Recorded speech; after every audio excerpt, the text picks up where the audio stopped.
What is going on, Eagles family? Hope everyone's having a wonderful afternoon. Thank you for tuning in to another edition of On the Road to Victory. I, of course, am your host, Jimmy Smith. I wanted to hop on real quick because I'm actually about to get heading out here. Got a little over an hour drive. I'm going to be gone for like 4 or 5 hours. Of course, something will probably happen in that time. So just want to let you know I'm going to try to do my best while driving to figure everything out every time I stop. So I will try to keep my eye out. But this morning already started off with some more coaching news. Of course, the search does not stop. A lot of people upset about this. I understand. But I'm not upset about bringing in all kinds of different candidates. We've talked about maybe the Eagles already know who they want, so they're kind of just kicking the tires on some people, seeing maybe if they could change their minds. You've heard a lot of talk. Every day it's been a different candidate is signing here. Now the latest has been Josh McDaniels is set in stone. Here he comes. I don't know if that's the case. If it would be the case, I wouldn't be mad about it. We talked about that last night. I'm not high on him like a lot of people. I don't think he's the guy that is my first choice. You guys know Eric Bieniemy and Joe Brady are the guys that I truly like, but I'm not going to be mad at it. I want somebody who's going to be able to come in here and really just turn this team around. Maybe if it's an offensive-minded coach, they bring in a good defensive coordinator. And if it's defensive-minded guy, I'm not going to be mad about it. I know a lot of people, you can't do that, losing their mind. So, but we started today after hearing that Josh McDaniels was the guy, that it was definitely happening. And this morning, Nick Sirianni, the offensive coordinator over with the Colts, apparently he is now being someone they're interested in to interview for the head coach. So a guy that's been around the league, started out in the East Coast at Mount Union and also IUP. Then he worked as the offensive quality control coach and assistance QB coach for the Chiefs. The Chargers he worked with as the same roles. And then most recently, he obviously is the offensive coordinator for the Indianapolis Colts. And that's for Frank Reich. Now, Frank Reich calls the plays, but we all remember Doug Peterson being the head coach calling the plays and Frank Reich helping him win a Super Bowl. So know a lot of people very excited about the thought of Nick Sirianni. So look, I don't know that his body of work is something that super excites me. I know that he looks like Frank Reich, and that apparently gives him the credentials to be head coach. So I know a lot of people are excited about a lot of different things, a lot of different reasons to be excited. Just the fact that he has a relationship with Frank Reich, I think, gets some people very excited. So cool. I just want what's best for the team. I really don't care who it is. Drama. Yeah, I think people want drama, but we're not going to make drama of it. You know what I mean? It's like we're searching for a coach. We're doing our due diligence, and I think this team might know who they want in mind, and maybe they're waiting for someone like Eric Bieniemy to interview after he's done. I really don't, try to come out here and tell you I know exactly what's happening, but we're trying to get all the nitty-gritty, all the stuff that, we can find for you. But right now, there's all kinds of stuff out there, and I'm okay with it. Thank you, Brian. Appreciate that. Hope you're having a good day, man. Thank you to everybody who's tuning in. Going to try to make this quick. As I said, I got to drive to the state capitol, actually. Good old Harrisburg, Pennsylvania. Yo, what's going on, my man? My top candidate would be Eric Bieniemy. If not, what seems to be, us not being interested now, all of a sudden saying we did not request an interview, even though there was a report that we were interested, I would say Joe Brady. I know that they had a long interview with him. It wasn't just, Josh McDaniels that had a long interview, but love the 31-year-old offensive mind, the whole thought process of Howie and Jeffrey. I'm sure to them, a young guy, they could still get their claws in, still be able to do what they want with the front office stuff. And this kid's going to be focused on coaching, finding his coaching wings as a head coach for the first time. So I think that allows them to do their thing. Someone like Josh McDaniels, that's intriguing because I think he would obviously, when he got his job at the Broncos, had more of a Chip Kelly role where he had to stay in player personnel. Maybe he'd want that. Maybe that would be good for us. Maybe that's something we've been asking for. But I'm intrigued to see what John Dorsey's role is here. I want to see him in control of player personnel. Not sure we want more butting heads. Not sure at all what's going to happen. But I'd be okay with a lot of these names that are out here. I make the hilarious graphic, and I keep having to change it every single damn day. So we'll pop this up here. But you look at all those names, and even some of the guys that haven't been asked for an interview you see up there, these are some of the names that were talked about last year and years prior, Pep Hamilton, Graham Harrell, you see. But most of these names have been, this is ridiculous. Look at this. Even James Urban and Greg Roman are in there with the Ravens, the work they're doing there. But you've heard all these other names. Kellen Moore, Todd Bowles had his interview, was virtually because his team's still in the playoffs. Deuce Staley, a candidate, he was interviewed on Friday, as well as Jerron Mayo. So all kinds of crazy stuff coming our way, guys. But Eric Bieniemy, Joe Brady, I think would have to be my top candidates. But yeah, there's a lot of them out there, man. A lot to choose from. So it gets me excited. We wanted change. I know I don't place the blame on Doug. I know a lot of you don't either.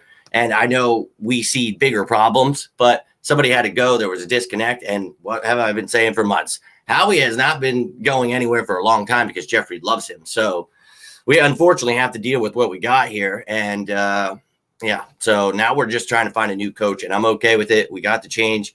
Let's just try to move on. It sucks. It hurts. Doug's gone. I love you. Love what you did, helping us win a Super Bowl, but time to move on. Now, another name right after that was good old John Fossilt, John Bones Fossilt. If you guys know who that is, was obviously the Rams defensive coordinator and interim head coach. Actually, I think it was special teams, but he has been the special teams coordinator for the Cowboys. Since this past year. And look, you got Jim Fossel. He was the Giants coach. We all know him. But Bones here, he actually started his career right by where I live in Bucknell as a wide receivers coach back in like 1999. He's been working his way through the ranks, and he's a respected guy. And I know a lot of people are pissed, and they don't want to hear Cowboys. They don't, same with Kellen Moore. But look, they're just kicking the tires on everyone. And people saying, oh, special teams, you can't come from special teams. Yes, you can. John Harbaugh came from Andy Reid special teams. He's doing pretty well for himself. Can't find a way out of the first couple rounds of playoffs, but it is what it is. Good for him. I like Joe Brady. Yeah, Jeffrey, I think that would be a very intriguing pick. A young guy that, could grow for a very long time here. And that's what, something we're looking for. And some of these guys, are in their 40s. And I'm not saying that's necessarily something they're going to go against. Doug Peterson was 40 when we hired him. So I don't think that's an age where, it's like, oh, he's too old. They're not players. You know what I mean? So that's still young. It's crazy to see people like Sean McVay, 31, getting a job. So it's cool, though. And I hope that Joe Brady gets a chance. There's two openings left, the Texans and the Eagles. I really, dude, there's still some good candidates. So I'm not mad about, them taking their time. There's so many names out there. Now it's just who are the Texans going to take? So you heard that they actually got an interview with Eric Bieniemy, so that kind of pisses me off. The Eagles, get on it. Thanks, man. Going to the Capitol during what a day to go to Harrisburg. I'm like, honey, but she's taking her test for esthetician. So proud of her. Little shout out. But we got to drive down there, and I'm going to be reading this huge article. Like I said, it's like a 68 page. It's like how to be a GM and how, like, just really good. Can't wait to read it. I'm excited. Thank you for that, Gail. So I'll have some reading to do, and maybe if some news happens, we'll hop on down there and we'll see. Fossil has to be a joke. Yeah, I mean, some of these names, it's like, what? Some people, Ryan Day, it's like, are you shitting me? Chip Kelly? Oh, so look, I get it. But they're doing due diligence, and a lot of these guys have a lot more pull in the coaching realm than, the fans, what they think of them. I think he's a guy that deserves an opportunity. Dad was a good coach, and he's done well where he's been at. So, but yeah, I don't think he's going to be our coach. I can be real with you. Got to buckle down, really interview who we want, not interview everybody. Well, I think that's what we're doing. We're interviewing everybody we think is a possibility, and that's everybody. And I like it. I don't want to just, okay, this guy looks good, let's take him. I'd rather us do our due diligence, learn about different kind of coaches, see what their different thought process is about how they would fix it. And maybe you'll pick up a little bit from some of these bright minds about what they would do with this team. So maybe even if you aren't hiring them, you got better ideas. Maybe some of these guys could become, your special teams coordinator, your offensive coordinator, your defensive coordinator. You don't know if they want to be part of something without being the head coach, but you never know, because once a head coach signs, he needs a staff. And if you don't have a job, and obviously there's only 2 head coaching jobs, you'll probably take a job somewhere or stay with your team. So we'll see. Want to see Deuce? Just feel the Eagles. Well, the Eagles have been shafting him, Brian, and that's what we talk about. He deserves an opportunity. If he doesn't get a job here, he needs to go somewhere else. And I mean, like an offensive coordinator or head coach, he needs to go somewhere else because we're not giving him that opportunity. He needs to show people what he's got. Everybody says he doesn't have it, but you have no idea. We have no idea. You haven't seen it. So I'm not going to just give up on him and say he doesn't deserve an opportunity. I wouldn't be mad at Deuce. I wouldn't be mad at all. I just have no idea who his staff would be, and that goes for every single person I mentioned. I have no clue what their staff will be, so that's going to be a big part of this. But, until we find that out, it starts with the head coach. So let's hope that we get a good one here. Do I think Laurie and Howie are forcing them candidates to have their wins? All right, yeah, well, that's the thing. They've apparently said that, if people aren't in on Wentz, that they're not interested in that head coach. So I don't know if that's telling, but you drafted Jalen Hurts, and I get it. That's a very important position. Jalen Hurts is very cheap right now, but you created drama. So your quarterback should be able to fight through that. You should be able to take on competition. So I'm not going to sit here and say it, but it was a stupid move. You should have got more weapons. You should have got Jeremy Chin. I mean, you guys heard who I wanted. You knew who I wanted. I wanted Jeremy Chin with that pick, and we passed on him. That I said we should have traded back in the first round for Jalen Reagor. Well, we got Jalen Reagor, just didn't trade back. Took him at 21 over Justin Jefferson. Thought you could have acquired more draft capital, try to move around, get a T. Higgins or Chase Claypool. But hey, don't listen to me. What do I know?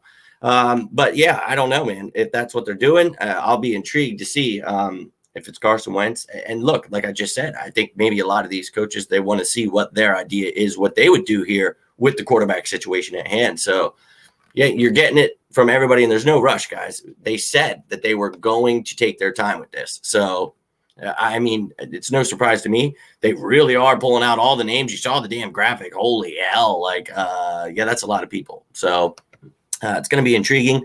They signed McDaniels. I can see Eagles getting Patricia. Yeah, obviously that's written everywhere. That's what everybody's saying, Matt Patricia or Gerard Mayo. A lot of candidates, Kevin O'Connell, offensive coordinator. There's so many guys from that Patriot tree, that they would, obviously probably bring with them. Like I just mentioned earlier, you got to bring a staff with you. So it's guys you're friends with, guys you've worked with. So we'll see. But yeah, exactly. In the end, I just hope it's the right choice for our franchise. Either way, I'm going to be behind this guy. So I'm not going to come out here and stand for one guy. Yeah, I don't know who's going to be the coach yet. Until I find that out, I don't really give a shit. I'll give you all the information you want to know about each and every one of these coaches, which I've been doing every single day. So, hey, we're strapped in. We know what we want. Everybody has their ideas, their opinions, but it doesn't matter. It really doesn't. And, Gary, the guy working the ticket sales, he's dropping nuggets to people. That's great. I highly doubt anyone's really leaking what's going to happen to head coach. These reporters, they're acting like they know everything. It's like, look, dude, simmer down. Let's take it down a notch. We'll know here soon, hopefully within the week. I think, honestly, I keep saying it's going to happen today when I leave. So we'll find out. But these guys want to keep interviewing players. So it's not going to happen, I don't think, necessarily today. But I'm just saying my luck. That's, funny. But we're doing our due diligence, guys. And there's only the Texans, as I've mentioned. Only the Texans that don't have a head coach. So got a lot of guys that maybe are in the playoffs still that we want to interview. Maybe not a lot, but Dable apparently isn't interested anymore. Not sure what happened there, but Eric Bieniemy, not sure. You saw his agency. We talked about that last night. Posted, it was BS that, more black coaches were not being interviewed for jobs. And they mentioned the Eagles. And they kind of made it seem like Josh McDaniels was that choice. So makes it feel, people are really feeling that Josh McDaniels is that choice. And I'm not going to be mad at that at all. I really am not, but it's not my top choice. Let's be real here. So I'm not still thinking Deuce. Hey, we're talking about him. I'm with it. The players love him. They know that he's a good leader. So if he brings the right offensive coordinator, defensive coordinator with him, hell yeah, I'm all about it. Let's go. Now I got to get rolling out here, guys. Got to get her to that test. So let's put some good energy on the air for her. Say your thoughts and prayers, all that good stuff. And hopefully I don't have to fight any Trumpies down there. We're down at the Capitol, so you don't know what's going to happen, dude. It's getting wild out there. So I hope you guys are all staying safe. If you need anything, you could reach out to me. I'm going to be driving for the next while here. But what's going on, Benjamin? Just rolling out here. Got to get heading out, take the old lady to a test, get her degree stuff, all that. Yeah. Well, she got her degree. I guess this is like your license. Yeah, I'm a drifter. So I hope you're having a good one, man. Hope you can check this video out. You take care, Jeffrey, as well. Thank you, Malcolm. I definitely trying to give her all the positive energy I can. Try to stay as safe as we can. It's like snowing and raining right now. I'm like, of course it is. Of course it is. So I'll talk to you guys probably while I'm sitting there bored as hell. Got some reading to do, as I said. But I'll let you know if any kind of news comes up, anything in that time. But, yeah, have a good one. Reach out if you need me. You know the drill. As always, go!